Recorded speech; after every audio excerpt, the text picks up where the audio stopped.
89.6 FM Sikar शहर की धड़कन और मैं आपका दोस्त आरजे सूरज। जी हाँ दोस्तों, एक बार फिर से हाजिर हूँ। मेरा शहर मेरा अभिमान, पार्टनर बाय अरिहंत आईटीएफ। जी हाँ दोस्तों, आज हम आए हैं नवजीवन साइंस एकेडमी और नवजीवन सीबीएसई एकेडमी स्कूल के डायरेक्टर शंकरलाल जी बगड़िया सर, जो कि हमें बताएंगे कि अब तक का सफर उनका कैसा रहा, कैसे उनकी शुरुआत हुई। तो सर, सबसे पहले तो बहुत बहुत स्वागत आपका हमारे कार्यक्रम में। सर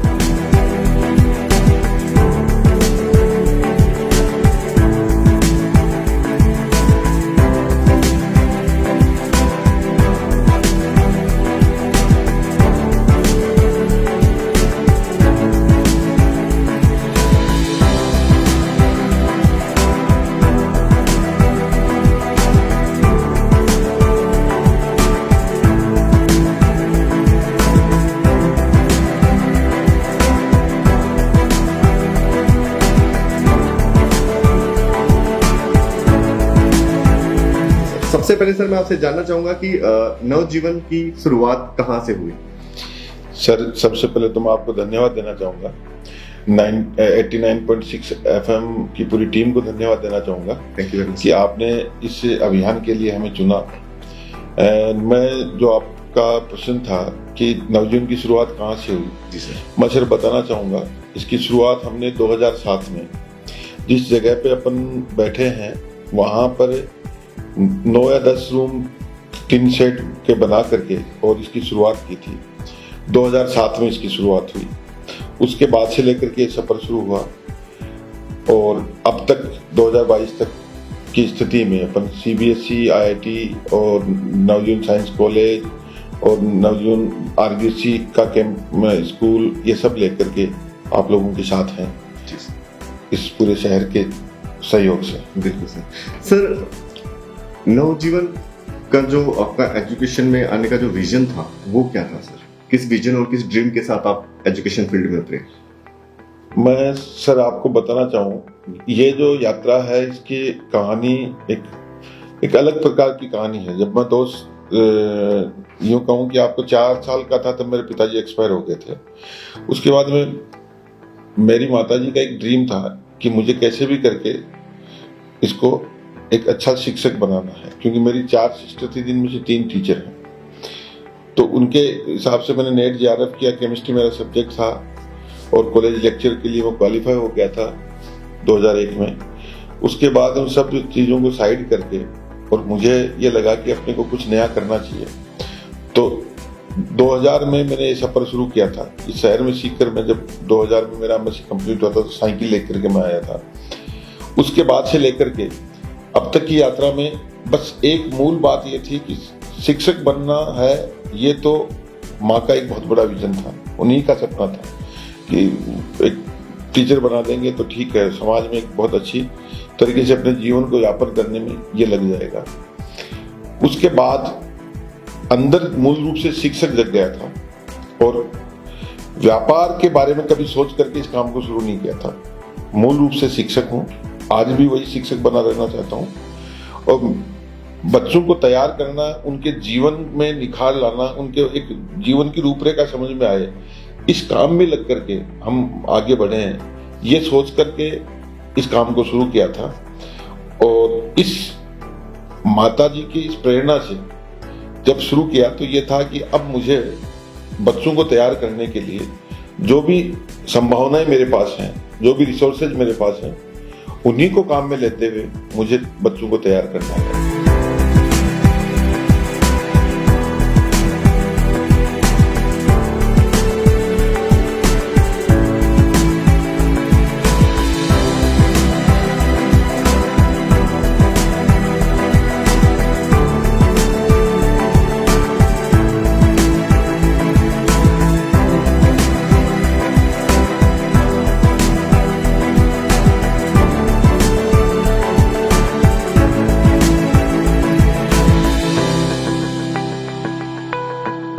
नेट जेआरएफ होने के बाद में मैं नेट के और जेआरएफ करने के लिए बच्चे जो तैयारी करना चाह रहे थे, 14 जेआरएफ करवाई थी उस समय।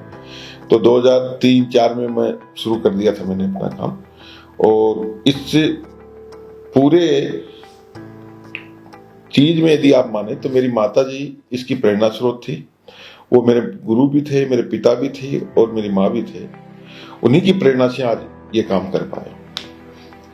तो सर बिल्कुल माँ के आशीर्वाद से सारा सब कुछ संभव हो पाया और आज मेरिट स्थली के नाम से भी स्कूल को जानते हैं। और सर मैं आपसे जानना चाहूंगा कि अब तक के जो आपके अचीवमेंट्स हैं उनके बारे में हमें कुछ बताएं सर। सर अचीवमेंट्स के लिए अपन बात करें तो निश्चित रूप से मेरे जीवन का एक विजन रहा है कि जो भी काम करना है अपने को बड़े शिद्दत से करना है। जी सर। और जिस दिन इस काम में लगा था तो 2008 में 7 में स्कूल शुरू किया था। फर्स्ट ईयर मेरिट से 2 नंबर एक स्टूडेंट चुका था, पुनीत दवे नाम था उस विद्यार्थी का। उसके बाद ये विजन ही मन में तय कर लिया था कि कुछ करना है तो अलग करना है। तो सबसे पहला काम तो ये किया कि मैंने केवल साइंस स्ट्रीम को चुना था। फिर साइंस स्ट्रीम को चुनने के बाद में दूसरा काम ये किया कि चारों तरफ के बच्चे अपने पास पढ़ने के लिए आ रहे हैं तो वो एक विजन लेकर के आए और वो विजन पैदा करने के लिए मैं प्रतिदिन उनसे बात करके वो विजन पैदा करता था कि मुझे क्या बनना है। इस विजन की हिस्ट्री मैं आपको और आगे बताऊंगा, इस विजन का परिणाम क्या रहा वो भी बताऊंगा। उसके बाद ये तय किया कि अब राजस्थान में ऐसा कुछ करके दिखाना है कि ये स्कूल अलग दिखाई दे। 2008 में 10th क्लास में मेरिट आई, 12th में 1-2 नंबर से चुके, फिर 9 में सफर शुरू रहा, 9 में मेरिट थी, 10 में 3 मेरिट आई एक साथ, 7वीं 8वीं और 10वीं मेरिट जो थी हुक्मी चंद के नाम से स्टूडेंट था उसकी मेरिट आई। उसके साथ में 3 बच्चे और भी थे। यूं कहूं कि सर ये सफर चलता रहा। अब तक के सफर में एक वर्ष ऐसा था 2012 में मेरिट से दूर रहे थे। वो वर्ष थोड़ा सा मेरे लिए आज भी मुझे याद आता है। बाकी हर बार एक नए रिकॉर्ड नवजीवन के स्टूडेंट्स खुद ही तोड़ते चले गए। जैसे पहले 3 मेरिट आई, फिर 5 आई, फिर 7 आई, फिर और वो पूरे के पूरे स्टूडेंट्स अपनी सार्थकता और उस मेरिट की सार्थकता इस रूप में पेश कर रहे हैं कि उनमें से अभी तक राजस्थान का शायद बड़े फक्र के साथ कहता हूं इस बात को, मैं घमंड के साथ नहीं कह रहा, कि राजस्थान का पहला स्कूल है जिसके इतने IAS, IPS सभी स्टूडेंट दिए। और आपका 2007 से सफर शुरू होने के बाद में मैं तो बहुत बड़े फक्र के साथ कहता हूं ये बात कि जीवन बनाने की पाठशाला ये बने, न कि शिक्षा देने की पाठशाला बने। दोनों में बहुत फर्क है। किताबी ज्ञान देने की पाठशाला गुरुकुल की पद्धति में नहीं आती। तो जीवन बनाने की, विद्यार्थी का जीवन बनाने की पाठशाला बना करके मैं चलूंगा, एक गुरुकुल बनाऊंगा। उसकी सार्थकता उन बच्चों को वहां से शुरू की थी। 2007 से लेकर के जो विद्यार्थी स्टूडेंट निकले हैं वो सब के सब IAS, जैसे मैं बात करूं सोहनलाल अभी राजस्थान कैडर में अपने जोधपुर श्रीनगर कलेक्टर है, IAS है। IPS के रूप में विक्रम सिंह IPS है और IFS के रूप में रामकृष्ण सारण स्टूडेंट है, वो इंडियन फॉरेस्ट सर्विसेज में है। उसके बाद RS के रूप में देखें हुक्मीचंद अभी 18वीं रैंक के साथ सिलेक्ट हुआ है। अपन उससे और आगे चल के जाते हैं तो RPS के रूप में देखें नारायण बाजिया भी बना है। ये तो सफर रहा। RTS अभी बुधराम बना है। ये तो सफर रहा और अभी आने वाले, मैं यूँ कह रहा हूँ, आने वाले 4 या 5 साल में मैं कम से कम इस विद्यालय से निकले हुए 8 से 10 विद्यार्थी और इन 3-4 साल में IAS और RS बनेंगे। ये पूरी की पूरी संख्या 50 तक लेके जाना मेरा एक व्यक्तिगत टारगेट है। वो विद्यार्थी हैं ये सब, मैं सर आपके माध्यम से बताना चाहूंगा, इस FM के माध्यम से, अपने FM के माध्यम से बताना चाहूंगा, ये सब वो स्टूडेंट हैं जो गरीब परिवार के हैं और इन विद्यार्थियों के लिए सीखकर पढ़ना भी एक बहुत बड़ा सपना था। और उनका हाथ पकड़ करके 10th क्लास में, 12th क्लास में हाथ पकड़ा, 9th क्लास में हाथ पकड़ा, तो हाथ पकड़ करके चलना भी सिखाया इस पूरी नवजीवन परिवार ने और उनके साथ चलते रहे और उनके हर सुख दुख में नवजीवन जुड़ता रहा। जहां मुझे जरूरत पड़ी मैं उनसे बात करते रहे, हम उनको मोटिवेट करते रहे और आगे भी करते रहेंगे। 50 इस तरह के गरीब परिवार के बच्चे जो ये कहने में कि हमारे जीवन में नवजीवन का बहुत बड़ा रोल है जिसने हमें यहां तक पहुंचाया है। ये श्रेष्ठता, ये प्रतिबद्धता, ये कटिबद्धता वो भी स्टूडेंट साबित कर रहे हैं कि हमारी मेरिट जो थी उस हमने क्यों मेरिट में आए, क्यों मेरिट हमारे लिए सर्वोपरि रही। और उससे हमने क्या प्रेरणा ली और कहाँ तक पहुंच गए। तो मेरिट, पूरी की पूरी मेरिट जो है सर, वो एक विजन लेकर के चले थे कि इस तरह से स्टूडेंट्स को अपन बनाएंगे, उनका जीवन बनाए कि ताकि एक बार प्रेरणा से वो आगे तक पहुंच जाए। जी सर, मैं खुद पहले तो मैं आपको इस चीज के लिए बहुत बहुत शुभकामनाएं देना चाहूंगा कि बहुत जल्दी आप इस 50 के टारगेट को टच करें और उस दिन भी मैं आपके साथ ये सेलिब्रेट करने जरूर आऊं और पूरी दुनिया सबको दिखाऊं कि हाँ वाकई में सर ने अपना जो ड्रीम है 50 IAS IPS और एक सफल जीवन देने वाले टारगेट अपना कंप्लीट कर चुके हैं। तो सर एक छोटा सा क्वेश्चन और था कि CBS नवजीवन को आप अन्य एजुकेशन सेंटर से, एजुकेशन कैंपस से अलग कैसे देखते हैं? सर मेरा एक मानना है, सिस्टम जो भी है, जैसे हम यहाँ सीकर शिक्षा नगरी की बात करें तो एजुकेशन से संबंधित सिस्टम सब चलते हैं, लेकिन उसमें आप जो मेन विजन जो लेकर के चलते हैं वो दृष्टिकोण कैसा है आपका। तो मेरा जो दृष्टिकोण रहा, मैंने एक तो कंप्लीटली स्कूल को इस तरह से बनाया कि स्कूल में अपने को एक ऐसा वातावरण दें बच्चे को कि वो लेबोरियस हो। मैं हमेशा कहता हूं कि सब्जेक्ट कोई भी बुरा नहीं होता, लेकिन मैंने साइंस स्ट्रीम को क्यों चुना? क्योंकि एक तो मैं खुद साइंस के, तो मैं एक एक स्टूडेंट की बात को समझ जाता था मैं, और पूरी समझ करके चलने की एक हिम्मत थी। और उसके बाद मैं 2007 में स्कूल खोलने से पहले 2000 से लेकर 6 साल तक टीचिंग किया। मैं आपके माध्यम से बताऊं सर, मैं कई बार मेरे स्टूडेंट्स को कहता हूं कि लगभग 45 ईयर मेरी एज है और उस एज में से 40 ईयर मेरे स्ट्रगल के गुजरे हैं। कि 4 साल 5 साल का बच्चा समझदार हो जाता है तो निश्चित रूप से स्ट्रगल की एज मेरी सबसे ज्यादा है। मैं ये फख्र के साथ कहता हूं। और चाहे इस अनुभव कम हो, लेकिन स्ट्रगल, संघर्ष का अनुभव सबसे ज्यादा है। तो वो हर स्थिति परिस्थिति में मेरे बच्चे को कैसे संघर्ष करवाना है स्वाभाविक है, वो मैं समझता हूं और उसको उसी हिसाब से उसकी नजरें देख करके मैं उसको तैयार करता हूं कि अब यार ये कैसी गलती कर सकता है, इसने कैसी गलती की है, या इसको अपने को इस रूप में कैसे मोटिवेट करना है। मैं हमेशा बच्चों को ये लेकर के चलता हूं कि इस विजन के साथ चलने की कोशिश करता हूं कि बच्चा सामने बैठा है और उसको इतना इस तरीके से अपन बात करें कि उसके रोंगटे खड़े होकर के वो एक बार ये सोच ले कि अब मुझे कुछ करना है।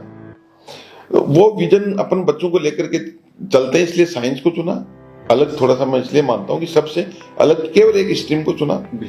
और अब तो ट्रांसपोर्टेशन का और एक नया जीवन की भागदौड़ शुरू होगी। उससे पहले ट्रांसपोर्टेशन की कोई व्यवस्था नहीं देता था, क्योंकि मेरा उस समय ये मानना था कि प्यासा हमेशा कुएं के पास जाता, कुआं प्यासे के पास नहीं आता।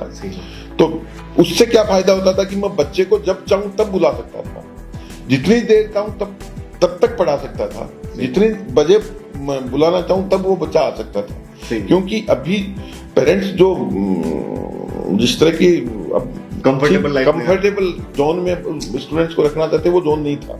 और जैसे ही कंफर्ट जोन छूटता है तो व्यक्ति प्रोग्रेस करता है। तो वो कंफर्ट जोन छुटाने की हमेशा कोशिश की कि वो कंफर्ट जोन छोड़े, साइंस स्ट्रीम को चुना। और फिर एक ये कि उसके वहीं जहन में इतना जज्बा भरे कि वो, जैसे मान लो मेरे पास कोई बच्चा आता है 10th क्लास में, यदि कोई स्टूडेंट है 10th क्लास का स्टूडेंट है, वो मान लो 10th क्लास में उसके 80% मार्क्स हैं, तो मेरा ये विजन रहता था कि इसको इतना मैं मोटिवेट करूंगी 95 पे पहुंचे। 10th क्लास में मान लो 60% मार्क्स है। मैं कई स्टूडेंट्स का तो सिर्फ आपके माध्यम से बताना चाहूँ, कई स्टूडेंट्स का तो मैं ये बता सकता हूँ कि जिनके 60% के स्टूडेंट थे 12th में वो 93 तक पहुंचे। उसके बाद उनको अपने अंदर की छुपी हुई शक्ति का पता लगा कि मैं कुछ कर सकता हूँ, और उसके बाद उन्होंने लिटरली करना शुरू किया और करते करते वो बहुत अच्छा करते हैं। ये होता है सर, कुछ लोगों को पता नहीं होता है, वो 10th के अपने मार्क्स को देख के पहले ही वो निराश हो जाता है कि नहीं यार 12th में अपने इतना ही कुछ रहेगा, पर अगर उनको सही मार्गदर्शन मिलता है तो हो सकता है वो बहुत अच्छा करते हैं। जी सर। अच्छा सर, अब ये एक मेरा निवेदन रहेगा कि आप जाते जाते हमारे लिसनर्स को और पेरेंट्स के लिए क्या मैसेज देना चाहेंगे? सर पेरेंट्स को एक ही मैसेज मेरा सबसे पहले यही रहेगा कि एक तो बच्चों को कंफर्ट जोन से थोड़ा सा अलग रखें। जी सर। निश्चित रूप से स्ट्रगल एक जीवन की सबसे बड़ी उपलब्धि है, ये करवाएं। मैं साइंस का स्टूडेंट हूँ, एक एग्जाम्पल के द्वारा वो बताना चाहूंगा कि कैटरपिलर एक लार्वा होता है। वो जब एक बायोलॉजी के टीचर थे, वो बच्चों को प्रैक्टिकल करा रहे थे, तो उन्होंने ये दिखाया कि ये जब बाहर निकलेगा तो ये छटपटाएगा, और टीचर कहा कि मैं बाहर जाके आ रहा हूँ, इसको छटपटाएगा, इसको कुछ छेड़ना मत। तो वो जैसे ही उस अपने अंडे से बाहर निकल रहा था तो वो छटपटाया, तो जो स्टूडेंट उसके आसपास थे उन्होंने उसको तोड़ दिया और उसको बाहर निकाल लिया। बाहर निकालने के बाद में थोड़ी देर बाद में वो मर गया। टीचर जब वापस आए तो उन्होंने पूछा कि इसके हाथ किसने लगाया और इसकी मदद किसने की बाहर निकलने। तो सब शक पकड़ा कि बोले सर हमने की।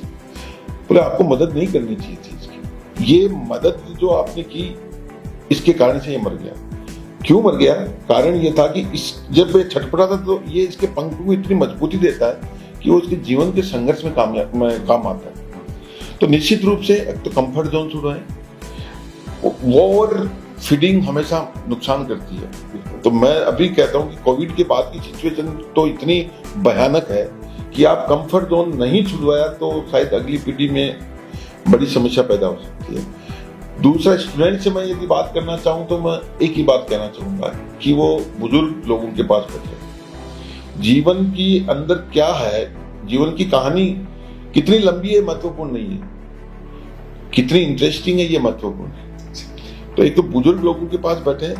कुरुक्षेत्र यूनिवर्सिटी के एक कुलपति हुआ करते थे दूलीचंद जी, हम जब पढ़ा करते थे उसमें, उनकी एक बात मुझे आज भी याद आती है। उन्होंने एक भाषण में कहा था कि मैं उनसे पूछा गया कि भाई आप यूनिवर्सिटी के वो प्रोफेसर बन गए, आप क्या बताना चाहेंगे या क्या?